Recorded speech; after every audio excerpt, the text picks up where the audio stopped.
This is Marco Reus. This is Shinji Kagawa. This is Nuri Shahin. Hello, this is Jadon Sancho. And you're listening to the Yellowwall podcast.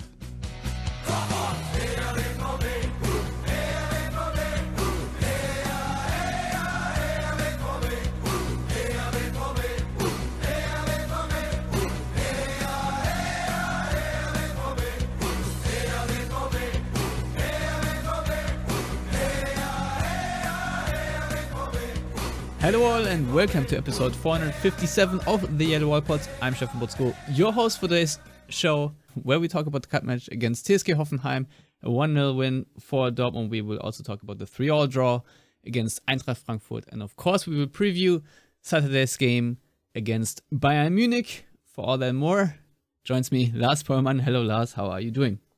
Hello Stefan, I'm wondering how it's going to be more with our time frame, but we'll see, I guess.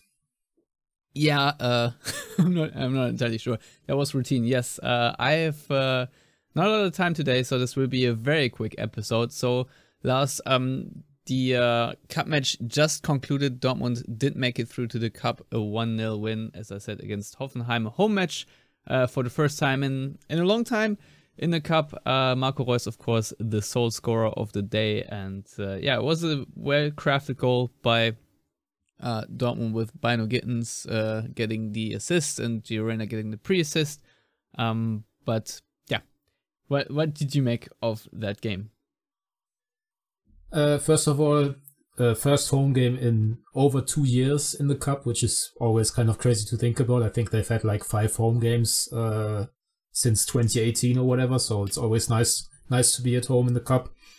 I think pound for pound, that was probably the best performance they've given all season. I think the only game that really comes close is Newcastle away, and they were obviously riding their luck there quite a bit. I think they were much more solid defensively, obviously against a somewhat worse opponent.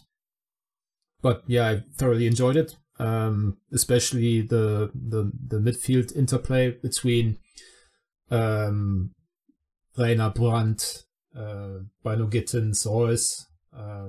I think there was a lot to enjoy there. I think Salih Özcan, perhaps his best performance in a Dortmund shirt, although he gave away the only real scoring chance for Hoffenheim outside of the first 2 minutes, when I don't exactly know what happened there.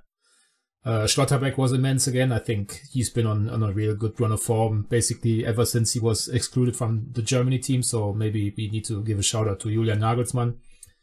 And yeah, I mean, Hoffenheim kind of played into their hands, doing their usual on the front foot stuff, giving up a bit more space than Dortmund usually get in home games against opposition that isn't of the highest caliber in the Bundesliga or in Europe, and Dortmund did really well in that. I think the only thing missing from the game was the second or third goal, which they had a couple of chances for, but I never really felt like the win was in any real jeopardy, and that's all you can ask for in the cup, really. So I have basically no complaints, which is I think rare for me and for this podcast in general. Yeah, that's true. I mean, the game against Werder Bremen, I think, was similar, where it was a 1-0 home match win, and you did not feel that the win was in any real trouble. And it was similar today. So in that, from that standpoint, very good. Also, really liked, as you said, the midfield interplay as well.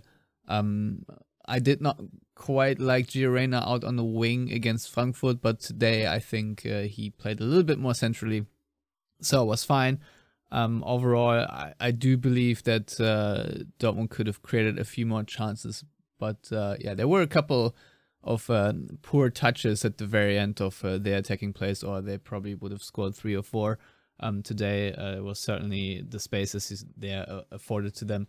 So yeah, I don't think we can complain about this one. There's one thing for certain, is that there will be a new cup winner. Since Leipzig won the last 2 and they are out against Wolfsburg, also 1-0 loss for them. I don't know who else will be in the next round along with Dortmund, since the other games haven't even kicked off yet, or will soon kick off. So yeah, Lars, I think we can just say professional performance. I don't think we have too many injury concerns. Marius Wolf did come off, however.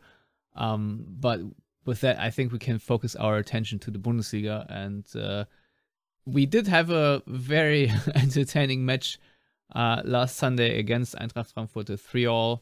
The expected goals, according to FB Refs, both 2.2 on both sides. A bit of weird refereeing going on with Mamouche scoring a penalty in the 8th minute, where I don't really think it was a penalty. Then I think Mamouche was fouled by Alex Meyer, who had then replaced Kobel, and that probably should have been a penalty, but wasn't. And very late in the game, Schlotterbeck was also held, I think also by Mamouche, if I'm not mistaken. Larsson. Or Larsson. Yeah, it was certainly a real tug on a set piece, where you, in my book, also could have given a penalty. So let's get the refereeing controversy out. So maybe let's get ourselves in the mood for that, since we do play Bayern next. But Lars, first about these calls, what did you make of them? I thought the state of Bundesliga refereeing once again is very, very horrendous.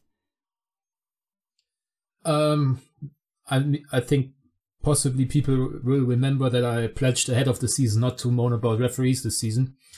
And I can keep that up because the German FA have come out and basically criticized the referee themselves. So I can just relay what they said. They said that the handball penalty against Wolf was an incorrect decision and an overcorrection by VAR, if you like, because obviously Wolf didn't see the ball coming, which is always important. So there's no level of intent there. The positioning of his arm, while a bit above, his torso or whatever, is still on the shoulder line, which is kind of an important thing. So yeah, I think we are all in agreement basically that these shouldn't be handballs, even if the rules maybe say that might be, but even the German FA have now come out and said that shouldn't have been a handball. So clearly the decision was incorrect. But then we all know pretty certainly that Frankfurt should have had a penalty for the Meyer on Mamouche incident that you mentioned. I'm kind of flabbergasted at the referee going out to take a look himself and then still not giving a penalty. I don't know. Maybe he had in the back of his mind the handball situation, but then why does he even go out there? I don't know. So Frankfurt should have had one penalty in the first half. Ultimately, I guess it doesn't really matter which one it was. Obviously, if the second penalty had been given and taken, that would have made it 3-0, I think, and the game would basically have been over, I presume, because Dortmund were really flat until then. The third situation he didn't even mention, I think, the Füllkrug offside for Moukoko's erstwhile 2-2 goal. Füllkrug definitely offside. The question is, was he in an active offside position or not? I think you can argue either way, and the German FA have come out and said basically it's a toss-up and they would have gone with the on-field decision in either way, so that wasn't the case for VAR. I can understand why they say Füllkrug didn't impede with Kevin Trapp in Frankfurt's goal. Honestly, I could have understood if they said he's so close to the goalkeeper and the shot direction that they would have taken the goal away. So I wouldn't say it's a let-off for Dortmund, but certainly not the opposite either. And then obviously the fourth incident that you already mentioned, the tuck by Hugo Larsson, who was absolutely outstanding on Sunday on Schlotterbeck in extra time, or added time rather. Yeah, I think that's a penalty, but the German FA have said in this instance that decision is marginal enough for it to be within the room of interpretation, or whatever you want to say, of the referee, and that too many penalties would have to be given if that were to be decided by VAR each week. Kind of a cop-out answer, but I think I can sort of understand why that's not a penalty, because that late in the game you really don't want to overturn anything that isn't Stonewall, and I think if it's more a 70-30 penalty than a 90-10 or whatever, so I can kind of live with that not being given. And I think the most important thing is, on the whole, even though Frankfurt were whining quite a bit on social media, as they always do, I think I think both sides were treated roughly the same, with bad calls and calls going in their favor. So ultimately, I would say that the refereeing performance didn't influence the actual result of the game too much.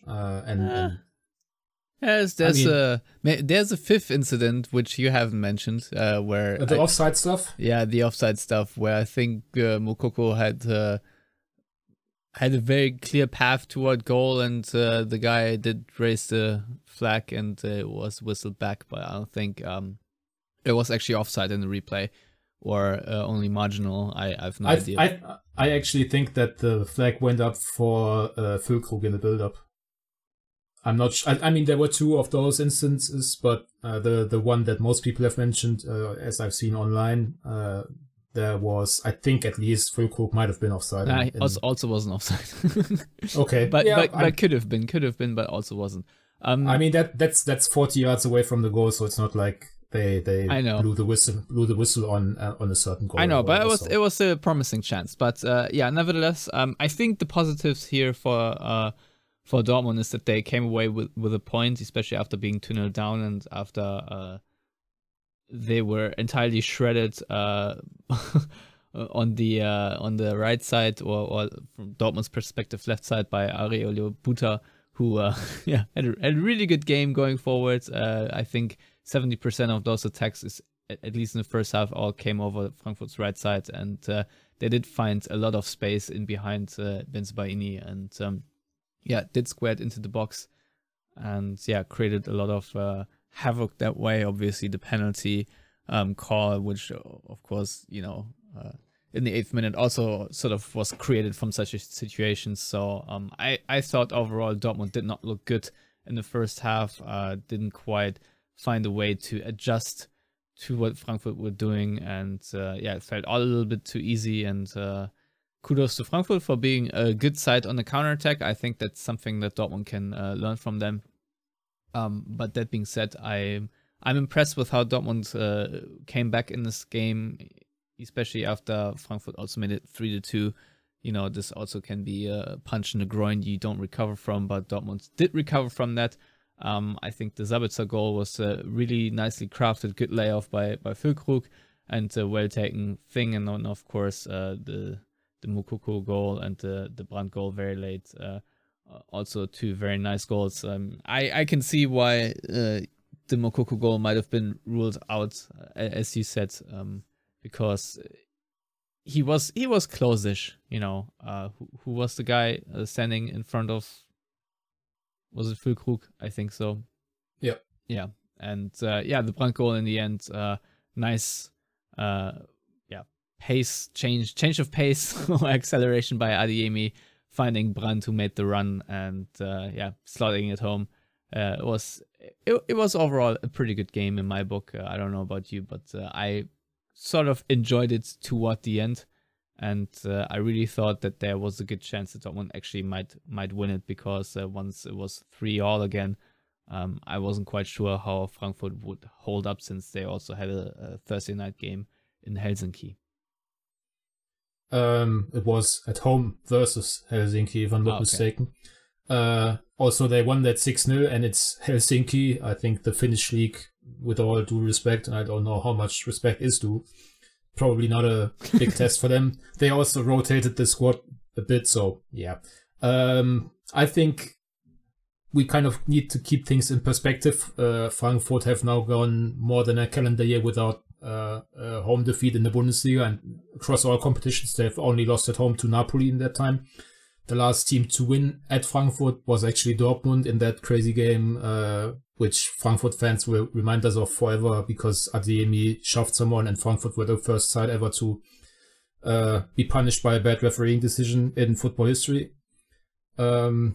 So given that, and given also the game state, obviously going down twice, going down by 2 goals at first. And all the injuries, I think we should account a few injuries, Dortmund having a midweek fixture themselves, not to forget. So yeah, I think coming away with a point, regardless of the bad start into the game, would have been a decent result. Not obviously dream result, but I think away to Frankfurt, a lot of good Bundesliga sides will struggle this season. And then obviously taking that stuff into account, a 3-all draw, very good result for Dortmund, and also kind of showing once again that there is some mettle and mentality in that team, which we don't question anymore, I don't think, at least to that extent, as we've did in the past. But obviously the public, whenever Dortmund have one bad game or one bad result, that discussion always comes up. And I think in that regard, we can say it was a positive experience. Yeah, no, to me, it was not a bad result at all. I thought that was a pretty good result, and Frankfurt are a good team. I mean, they struggled early on of the season, but yeah, they have recovered quite nicely. And yeah, with that, we can move on because, of course, Dortmund do play against Bayern Munich now, Lars. Bayern do have a strength also in counter-attacking. And as Frankfurt did expose Dortmund to a certain extent, do you think that Dortmund will suffer similarly going into that game? Nah, I can't really see Bayern sitting back enough for them to be able to counter. I think Dortmund will happily give them the ball. I think we've seen last season and even in some games this season how Terzic likes to set up the team against very good opponents, and that is a bit more on the back foot, trying to counter perhaps themselves, crowding the center, all that good stuff, which, for example, they showed last season in the Champions League against Man City, which they tried to no avail against PSG, which they did to an extent at Newcastle, although they were a bit more proactive there. So yeah, I can't really see Bayern not having a dominant share of possession, and then it's always kind of difficult to get in behind when you have much of the ball. I think Leverkusen have done it really well at times this season, but they have, for example, Frimpong at right back, who's much more dynamic than I guess it will be Mazraoui for Bayern on Saturday. So that wouldn't be my worry. I think with Bayern, there's enough other stuff to worry about. Yeah, then let's talk about it. Obviously, I believe that Dortmund are de facto in a title race this year again, because I do believe Dortmund can achieve enough good results to challenge Bayern or Leverkusen or whoever else is up there throughout the entire year. But of course, if you want to win the Bundesliga, well, Dortmund demonstrated that it's possible without actually beating Bayern, but I still do believe that beating them makes life much easier. So to me, that is a very important game, and Dortmund haven't beaten Bayern in a very long time. So obviously, I'm not saying anything surprising when I say I really would love for Dortmund to finally win a game against Bayern Munich, and I don't even know how long the not winning streak is. But it's far too long, and it's also a little bit annoying that this home match is already in the first half of the season, because I feel like it can be an advantage if it's in the second half of the season. But these are all semantics right now. What certainly is a fact is that Joshua Kimmich is not going to play due to foul and the sending off against Darmstadt, which Bayern in the end won comfortably 8-0. I don't know how the game will go, Lars, but at least I'm glad I won't have to look at his face. Now, obviously, due to the weekend's results, Bayern Munich are 2 points ahead of Dortmund in the table, as they have 23 points, Leverkusen have 25, and Dortmund have 21, level on points with Stuttgart, and behind that are Leipzig, for those who haven't taken a look at the table in quite a while. So you already talked a little bit about the approach. Should Emre Can be fit, do you think we will once again see that midfield lineup that we saw against Newcastle with Sabitzer, Mecha, and Can in midfield, or how do you think Dortmund will approach this one? That's kind of a big call to make, because I think Salih Özcan has done nothing to lose his place, not only now against Hoffenheim in the Cup, but on the basis of the entirety of his season, which is obviously a bit less or fewer minutes than Can, but it would be a massive call to leave out your captain in the home game against Bayern, because that's kind of the type of match that you make someone or give someone the armband for, because you think that he can give you something in these types of matches or against this type of opponent. So I think maybe they are bailed out a bit by John's knockout of the Newcastle game because he was obviously not fit to play against Hoffenheim on Wednesday. They have the Newcastle home game the following week after the Bayern game, so there's still load management to be made. So quite possibly John being rested, as it were, which I guess I would think right now is quite possibly a positive for Dortmund. And the rest you kind of have to see. I think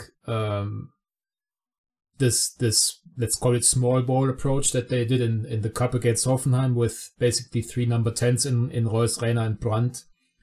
I can't really see that against Bayern. You need a bit more muscle and structural integrity, if you like. So I'm definitely expecting Sabitzer to be in the starting 11.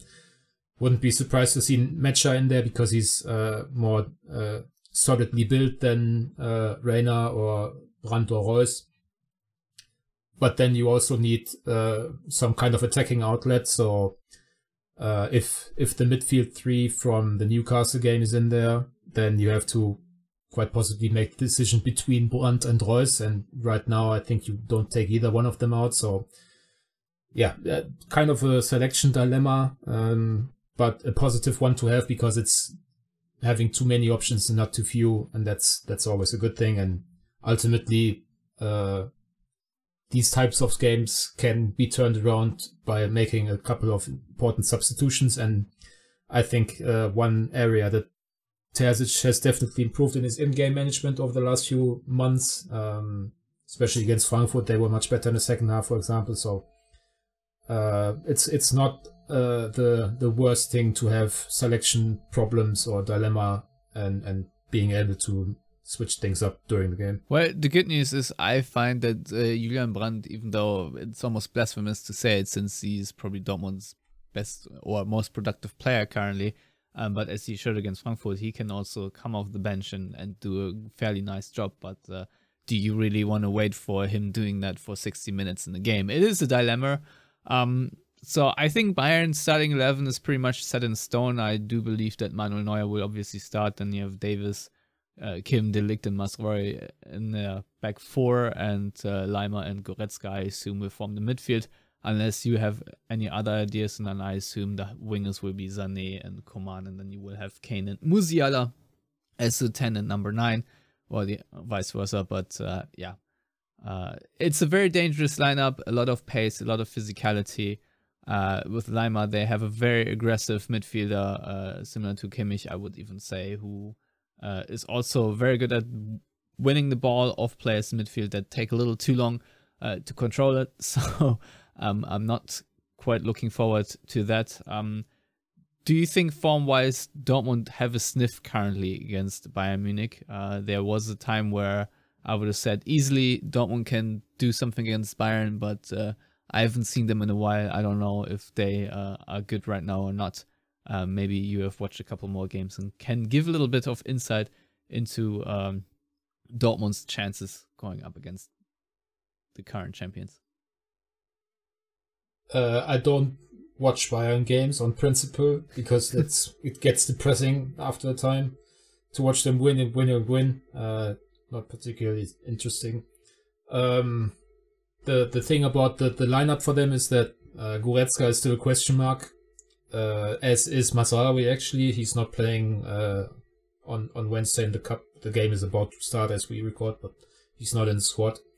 And Goretzka is race against time for him to come back. So if both of them were unable to play, that would be a massive thing for Dortmund because Bayern have no right back options behind Masraoui, really. I mean, in the cup they are playing Bouna Sarr, who they've wanted to sell since 5 minutes after they signed him. I guess their preferred decision would be to play Leimer at right back, but obviously they can't do that with Kimmich suspended. So we might see someone like Saar or, a youngster like Franz Kretzig playing in what is the biggest game of the Bundesliga each half season still. So that would be something. I think other than that, it's not a derby. It's not. Don't call it their Klassiker. We've done that all the time over the last few years. But it's still kind of game where the form book doesn't necessarily tell too much about how the game's going to go. I think, especially at Dortmund, both sides have always been able to get it up over the last few years. The question has always been, how competitive are Dortmund in Munich? The answer was, for the most part, not very. But that is something to worry about for, I don't even know, that's probably in April or late March or whatever. Yeah, so I think it's going to be the typical Dortmund-Bayern game, which means Dortmund perhaps chasing a result at the end of the game and then, question mark of taking your chances. A couple of big refereeing decisions. I'm going to be interested to see who's getting the call there. Last season it was Aitekin at Dortmund. There was obviously a couple of big calls. Bellingham not getting sent off. Was it Davies who got sent off, or was it Koeman for Bayern? I think it was Koeman. Yeah. One of those two guys on the left side. Not that my memory would hold up against anything, but yeah, I think Koeman got sent off there. But either way, yeah, you're right. I think it's going to be a typical game. It's going to be nothing we haven't seen before. I'm interested to see how Füllkrug will do, since Alea, I don't assume, will start, and how he can hold up against De Ligt and Kim, because in previous shows I've already said that it's quite important, especially after the Newcastle game, or during the Newcastle game rather. You could see that him being able to control the ball a little bit and lay it off for his teammates does wonders for Dortmund. So having him sort of as a hub up front can help once again. I also do wonder if Bensebaini can recover from his performance against Frankfurt, considering he's a former Gladbach player, so he should know very well how to beat Bayern Munich. And yeah, that's pretty much all I have to say on this game. I'm excited for it. I hope Dortmund do well and come out with a good plan and can adapt it if they need it. Lars, any final thoughts? Just want to mention the last time Dortmund actually beat Bayern was 2019, so that's before COVID. In the starting 11 for Dortmund, you had Ömer Toprak, Axel Witsel, Julian Weigl, Marvin Hitz, head coach Lucien Favre, so it's time. Yeah, Paco Alcácer scored the winner, so yeah. Yeah, it is time. All right, that's our episode title. And for me, it's now time to go and run off. So, Lars, thank you very much for coming on. Everyone out there, thanks as always for tuning in, and we'll see you on the flip side. Goodbye.